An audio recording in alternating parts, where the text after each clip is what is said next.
There are moments in life when a man sits alone in silence and realizes that something inside him no longer feels alive. The room is quiet, the lights are off, the world keeps moving outside. But internally, there is chaos, a strange emptiness, a heaviness that words can barely explain. It's the feeling of constantly feeding the flesh while starving the spirit. Most people never stop long enough to notice it. They numb themselves with distractions, pleasure, noise, scrolling, lust, temporary escapes. The modern world has trained people to obey every impulse instantly. Desire appears, they satisfy it. Temptation calls, they answer. And after years of repetition, many become prisoners without even realizing it. Prisoners of urges, prisoners of habits, prisoners of secret addictions they hide behind smiles and fake confidence. But the chosen one is different. Deep inside, even while trapped in destructive cycles, there's always been a voice whispering, "You were made for more than this." That voice never fully disappears, even after the relapse, even after the guilt, even after the shame, even after the nights nobody knows about. Because the chosen one was never created to remain asleep forever. And eventually, a moment arrives where everything changes, not because life suddenly becomes easier, but because the soul becomes tired of betraying itself. That's when the decision is made. A dangerous decision, a rare decision, a supernatural decision. To stop feeding lust, to stop masturbating, to stop chasing sexual pleasure, to finally regain control over the body. Most people think this is just physical discipline. They think it's only about self-improvement or mental strength. But what they fail to understand is that something spiritual begins happening the moment the chosen one stops leaking his energy into temporary pleasure. The battle immediately begins, and the body hates it. The first days feel like war. Suddenly, thoughts become louder. Temptation becomes stronger. Old memories randomly appear in the mind. Desires intensify without warning. The body begins demanding what it was once constantly given. It's almost as if something inside starts panicking, because it is. The flesh realizes it's losing control. For years, the body was the master. Now the spirit is trying to take the throne back. And flesh never surrenders quietly. That's why so many people fail during this stage. Not because they are weak, but because they underestimated how deep the chains actually were. They thought it was just a habit. But habits don't fight back this hard unless they are connected to something much deeper.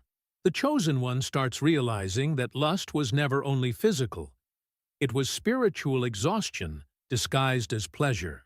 If you're listening to this and you're tired of losing the same battle in silence, tired of relapsing, feeling guilt, losing control over your mind, your focus, your spirit, I need you to understand something. The fall never starts in the moment of the relapse. It starts much earlier. It starts in the mind, in the habits, in the triggers, in the moments nobody notices. That's actually one of the reasons I created something called Before You Fall. Because I know what it feels like to keep fighting the same battle over and over again, trying to resist, trying to stay strong, but falling back into the same cycle. The book is meant to help you understand what's happening before the relapse even happens. The mental triggers, the patterns, the moments where temptation slowly starts growing. I also added a couple of extra guides to help you build more discipline, awareness, and self-control day by day. So, if you're tired of fighting this battle alone, the link is in the description and the pinned comment. Because the truth is, most men never realize what these cycles are actually doing to them. Every relapse slowly weakens something inside, not just mentally, spiritually. Little by little, the mind becomes foggy. Discipline starts collapsing. Confidence disappears. Focus weakens. Peace becomes harder to feel. And the dangerous part is that society treats this like it's normal. People laugh about it, promote it, defend it, as if constantly feeding lust has no consequence on the soul. But deep down, many men are exhausted, spiritually drained, emotionally unstable, mentally distracted, disconnected from purpose, without even understanding why. And that's when something begins changing inside the chosen one. The moment he stops feeding the cycle, the fog slowly starts lifting. At first, the changes are subtle. A little more clarity, a little more control, a little more peace. But then something deeper starts happening. The mind becomes sharper. The eyes feel different. The soul becomes more sensitive. Suddenly, certain environments feel heavy. Certain conversations feel empty. Certain forms of entertainment start feeling toxic. Even certain people begin draining your energy. It's almost like the spirit is waking up after being asleep for years, and for the first time in a long time, the chosen one begins truly feeling present again. But this is also the stage where many people become afraid, because silence reveals everything. When lust disappears, distractions disappear with it. And when distractions disappear, the hidden wounds finally surface. Pain rises, loneliness rises, trauma rises, emotional emptiness rises, because many people were never addicted to pleasure itself. They were using pleasure to escape themselves. Now they are finally forced to face who they truly are. This stage feels uncomfortable because the chosen one begins confronting years of suppressed emotions. Memories long buried suddenly return. Regrets surface. Convictions intensify. The soul starts demanding healing instead of stimulation. And this is exactly why the transformation becomes supernatural. Because the chosen one discovers that lust was never the real problem. It was the escape route. The real battle was always internal. That's why heaven pays attention the moment someone genuinely begins resisting the flesh. Because every urge denied becomes an act of spiritual warfare. Every moment of discipline weakens chains that once seemed unbreakable, and something powerful begins accumulating inside. Energy, presence, focus, spiritual awareness. The same energy once wasted through constant pleasure begins rising upward instead of downward. The mind becomes less chaotic. Anxiety slowly weakens. Confidence begins returning naturally. Not arrogance, not ego, but quiet inner stability. The chosen one stops feeling desperate for validation, because when a man controls his lust, lust can no longer control him. That changes everything. People begin noticing it without understanding why. There's something different in the eyes, something heavier in the presence, something calmer in the energy. Not louder, not aggressive, just grounded. The chosen one no longer enters rooms seeking attention, yet attention naturally shifts toward him. Because discipline carries spiritual weight, purity carries spiritual weight, self-control carries spiritual weight, and the spiritual world recognizes it before the physical world does. Darkness notices when someone starts escaping its grip. That's why temptations suddenly intensify during this journey. Unexpected messages appear. Old desires return. Random opportunities for lust emerge out of nowhere. Sometimes even dreams become corrupted. The chosen one starts realizing this battle is deeper than biology. There is resistance because something powerful is trying to awaken. And the moment the body is no longer constantly overstimulated, the spirit finally has room to breathe. That's when intuition sharpens, discernment increases. Certain situations suddenly feel wrong before anything even happens. Fake people become easier to detect. Manipulation becomes visible. Hidden intentions become obvious. It's almost like gaining spiritual eyesight after years of blindness.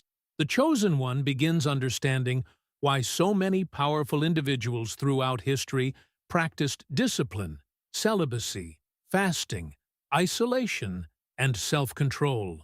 Because there is power in retention, power in silence, power in restraint, power in denying the flesh, not because the body is evil, but because uncontrolled desire destroys spiritual authority. And slowly, the chosen one starts becoming dangerous. Not dangerous through violence, not dangerous through intimidation. Dangerous because he can no longer be easily controlled. The system can control addicted people, weak people, emotionally dependent people, pleasure-driven people. But a man who has mastered his impulses becomes unpredictable to a world built on temptation. That is why this journey changes everything. Because when the chosen one stops masturbating, he doesn't just break a habit. He begins waking up spiritually. After the first battle settles, a different kind of transformation begins.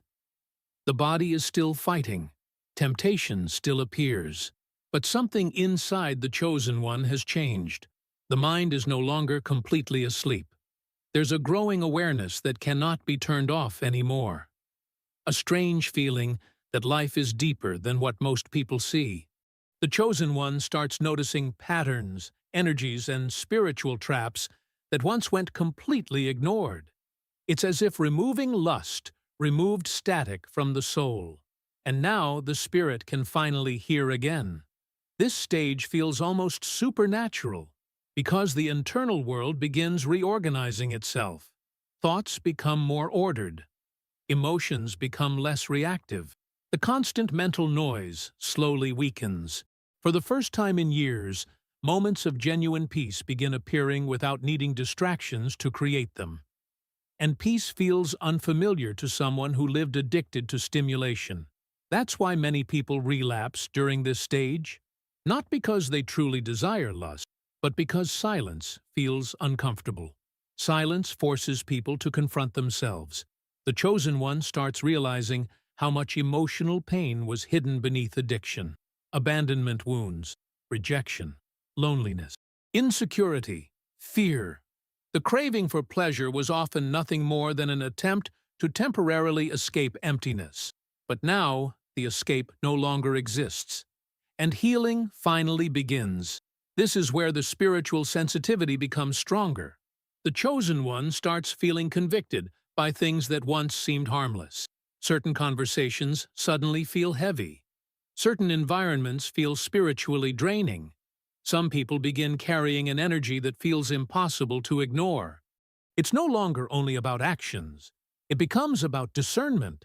The spirit begins recognizing what feeds darkness and what feeds life. And once discernment awakens, everything changes.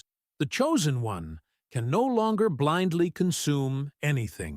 Music affects the spirit. Entertainment affects the spirit. People affect the spirit. Thoughts affect the spirit. Words affect the spirit. Suddenly, the soul becomes selective, not out of arrogance, but out of protection. Because once someone experiences spiritual clarity, they become terrified of losing it again.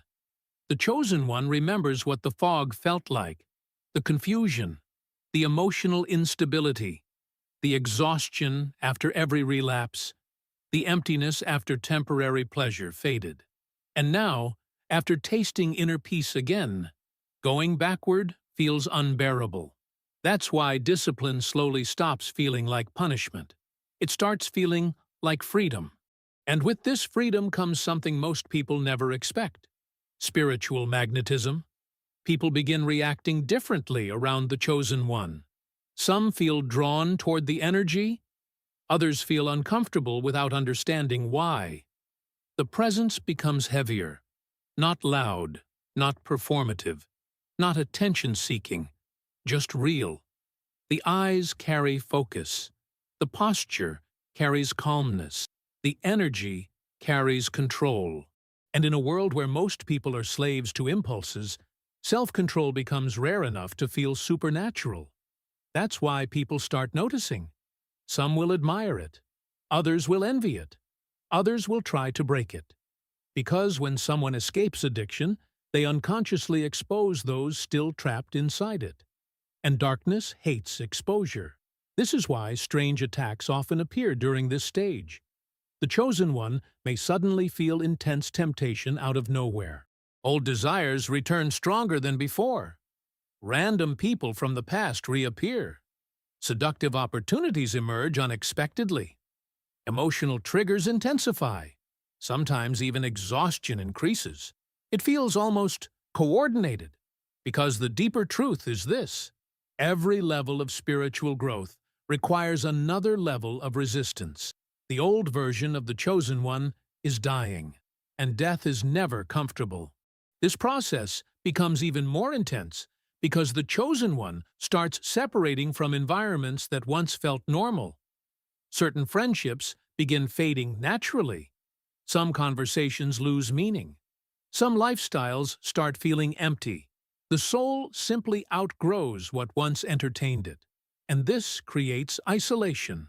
Not physical isolation necessarily, but spiritual separation. The chosen one starts feeling different from the crowd. While others chase pleasure non-stop, he craves peace. While others seek validation, he seeks purpose. While others feed impulses, he feeds discipline. And eventually, loneliness appears. A deep loneliness. Because transformation changes relationship. Not everyone can follow someone who is evolving spiritually. Some people only felt comfortable around the old version, the distracted version, the addicted version, the easily manipulated version, but the chosen one is no longer asleep. And awakened people make sleeping people uncomfortable. This isolation becomes one of the hardest parts of the journey. There are moments when the chosen one questions everything. Why does this path feel so lonely? Why does nobody understand? Why do I feel separated from everyone? But what feels like abandonment is often preparation.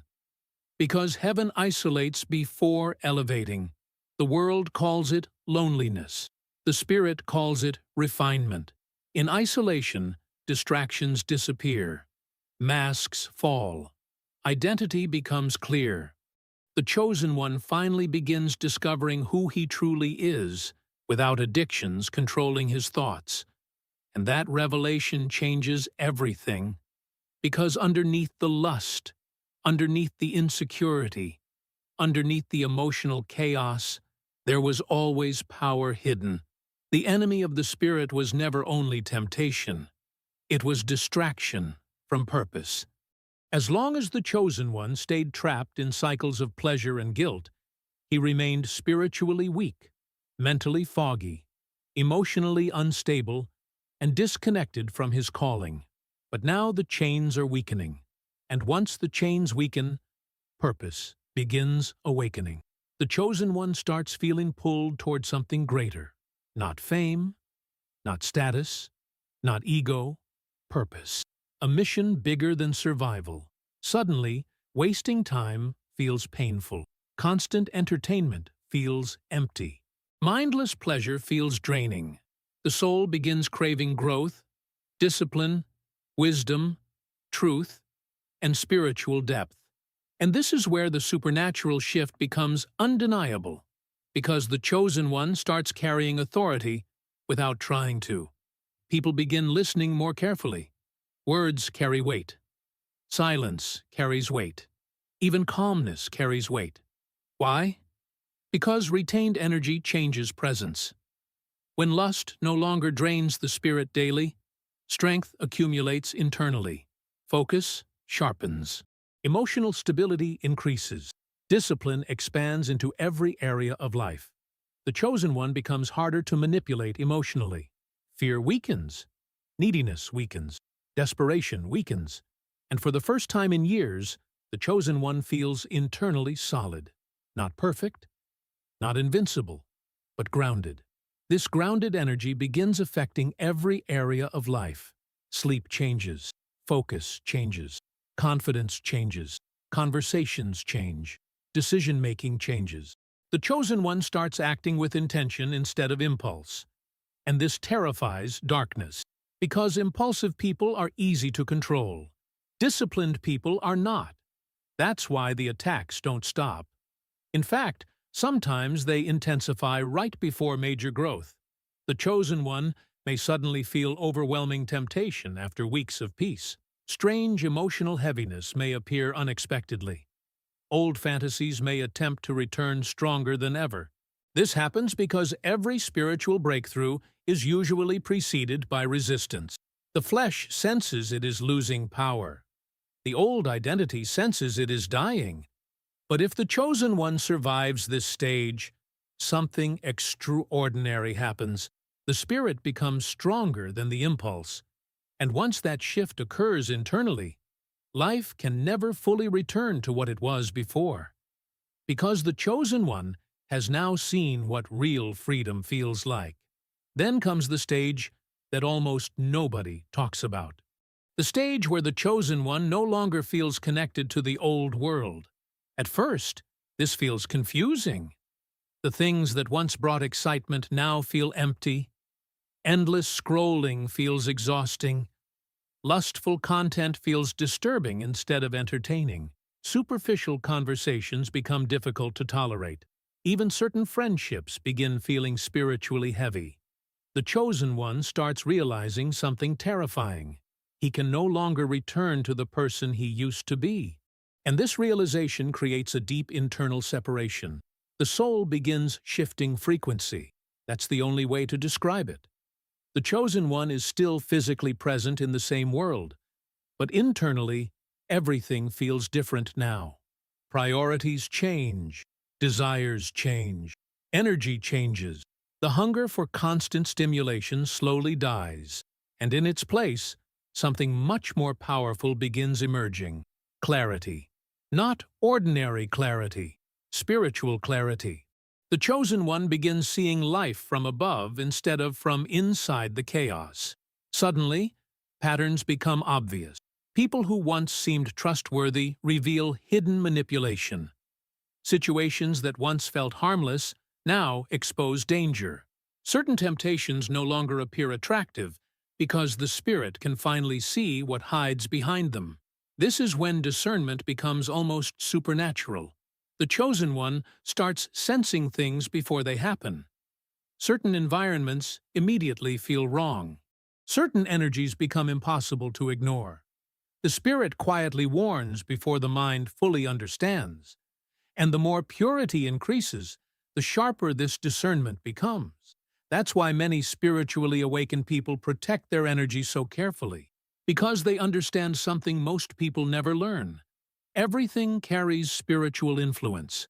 The people around you, the content you consume, the conversations you entertain, the thoughts you repeatedly feed. Everything either strengthens the spirit or weakens it. And once the chosen one experiences true inner clarity, protecting peace becomes more important than temporary pleasure. This stage often leads to intense isolation, not because the chosen one hates people, but because the soul becomes exhausted by fake energy. Small talk feels empty. Pretending feels exhausting. Constant negativity becomes unbearable. The chosen one starts craving depth, truth, purpose, and real connection instead of stimulation and distraction. And that change separates him from the majority. Because most people don't want transformation. They want comfort. Transformation requires sacrifice. Comfort requires compromise. The chosen one begins understanding why discipline is so rare. Because discipline forces people to confront themselves honestly. And most people would rather escape themselves than heal themselves. That's why the world is full of distraction. Because silence reveals truth.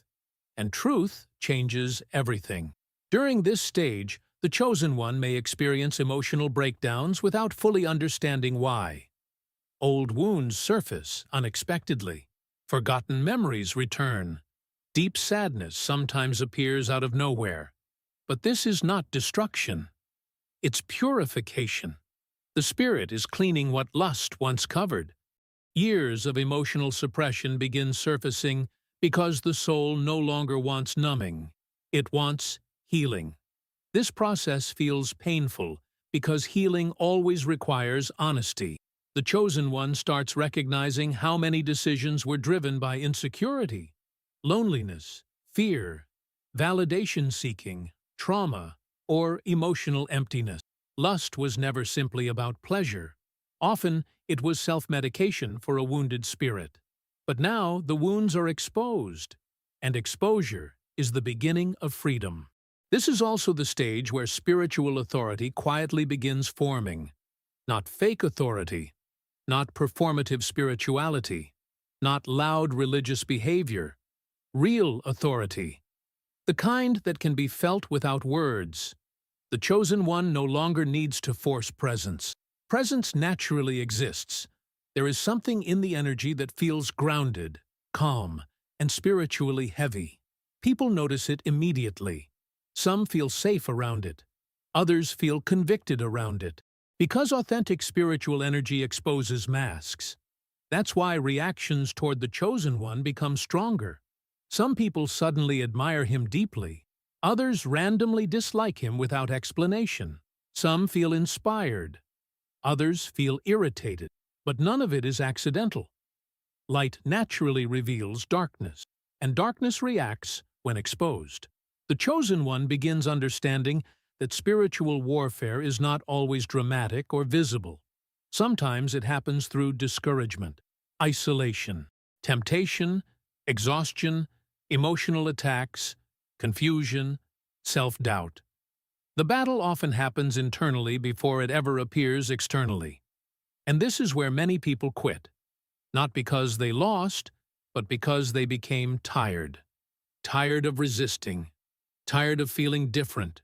Tired of walking alone.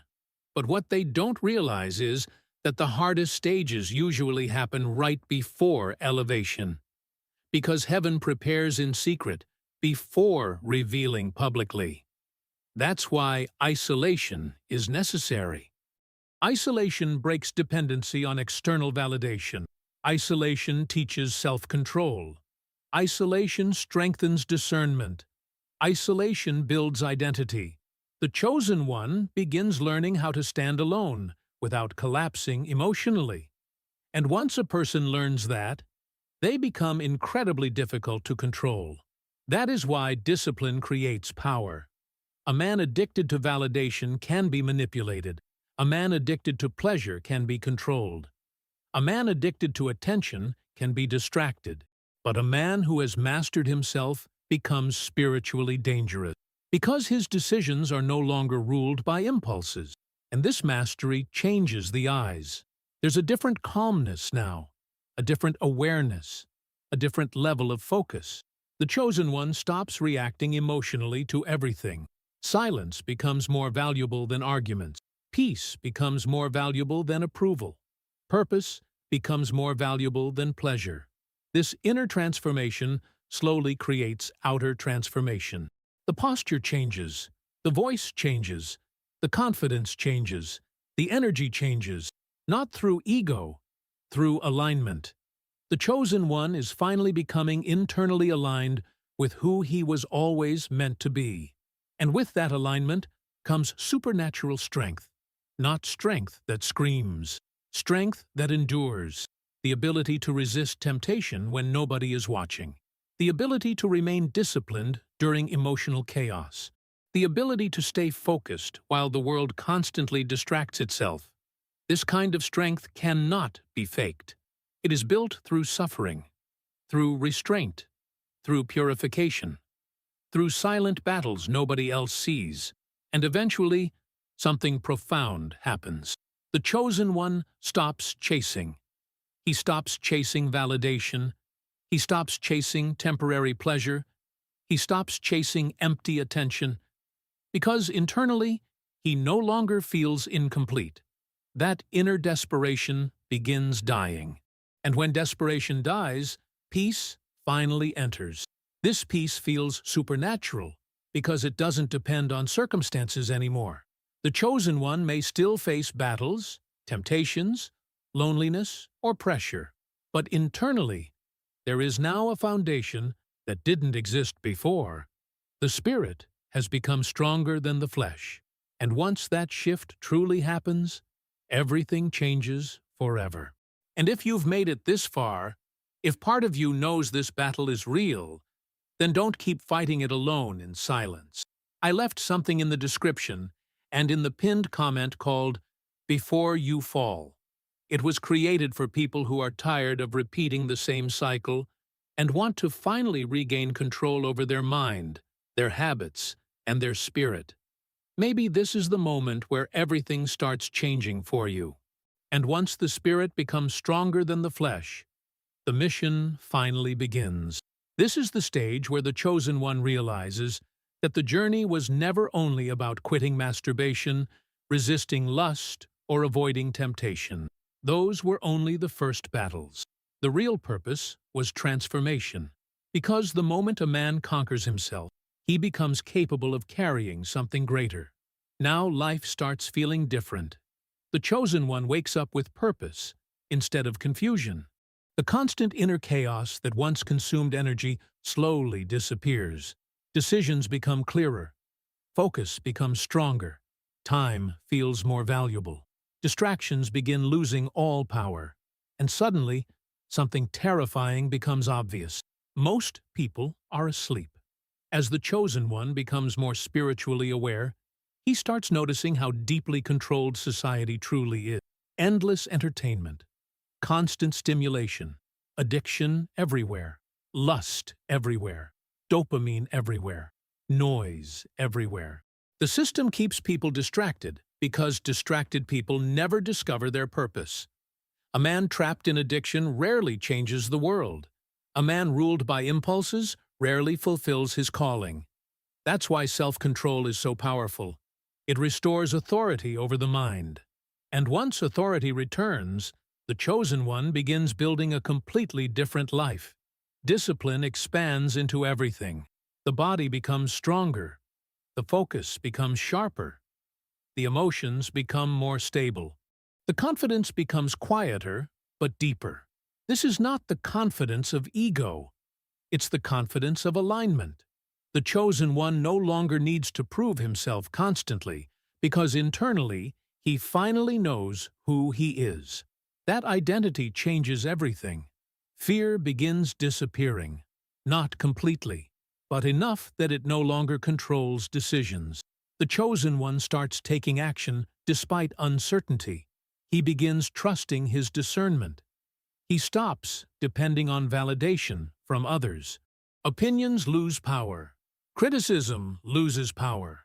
Rejection loses power. Because purpose becomes louder than insecurity. And this is where spiritual authority fully manifests. People begin feeling the presence immediately. Not because the Chosen One is trying to appear powerful, but because retained energy creates spiritual weight. The eyes carry intensity. The words carry conviction.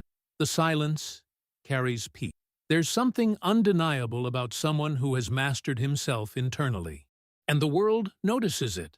Some people feel inspired around the Chosen One because his energy reminds them of who they could become. Others feel uncomfortable because his discipline exposes their lack of control. But either way, the presence affects people. That is real authority. Not domination, not manipulation, not performance. Alignment. The Chosen One becomes living proof that transformation is possible. And this naturally awakens others. Without trying to, he begins influencing people. Conversations become deeper. Advice suddenly carries impact. Strangers open up emotionally. People feel safe enough to speak honestly around him. Why? Because purity changes presence. The world has become so addicted to performance and false energy that authentic spiritual strength feels rare. And rare things carry power. But this new level also comes with responsibility. The Chosen One understands he cannot return to old habits anymore, not because of rules, but because his spirit now recognizes the cost. Every relapse weakens clarity. Every compromise weakens discernment. Every moment of indulgence pulls energy downward again. The Chosen One now understands why ancient spiritual disciplines always emphasized self-control. Because energy directed upward creates transformation. Energy wasted downward creates weakness. And once someone experiences the difference firsthand, they can never fully unsee it. That's why the Chosen One becomes extremely protective of peace. He guards his attention carefully. He guards his energy carefully. He guards his environment carefully. Not out of fear, out of wisdom, because he now understands that everything influences the spirit, and slowly, purpose becomes impossible to ignore. The Chosen One begins feeling called toward something bigger than personal success. A deeper mission starts awakening internally. Sometimes it appears through creativity, sometimes leadership, sometimes healing others, sometimes building, sometimes teaching, sometimes simply becoming an example. But the calling always carries one message: you were not created to live asleep. That realization changes how the Chosen One sees suffering too. The pain now makes sense. The isolation had purpose. The discipline had purpose. The resistance had purpose. Even the loneliness had purpose. Everything was training. The battles built strength. The silence built wisdom. The restraint built authority. The purification built clarity. Nothing was wasted. And this realization creates unshakable inner confidence. Not arrogance, not superiority. Certainty. The Chosen One no longer needs external proof, because internally, he has already experienced transformation firsthand. He remembers who he used to be. The confusion, the emotional instability, the constant cravings, the lack of peace, the mental fog, the secret shame. And now he sees the difference clearly. The spirit is awake. That awakening changes how he walks through the world. The Chosen One no longer moves impulsively.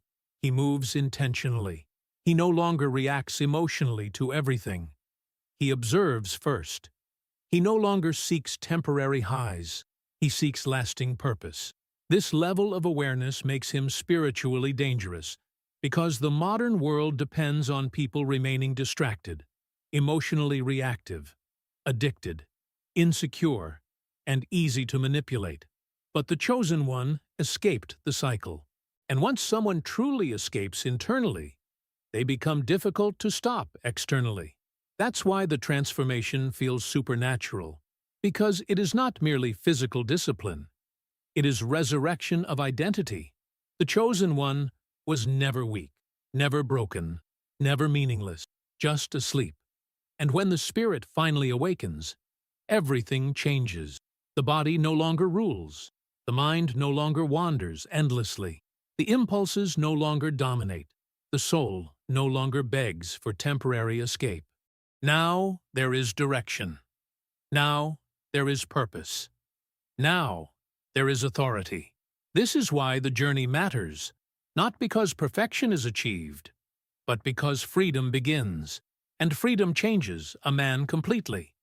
So if this message reached something deep inside you, if part of your spirit recognizes this battle, if you know you were created for more than addiction, distraction, and temporary pleasure, then maybe this is your wake-up call.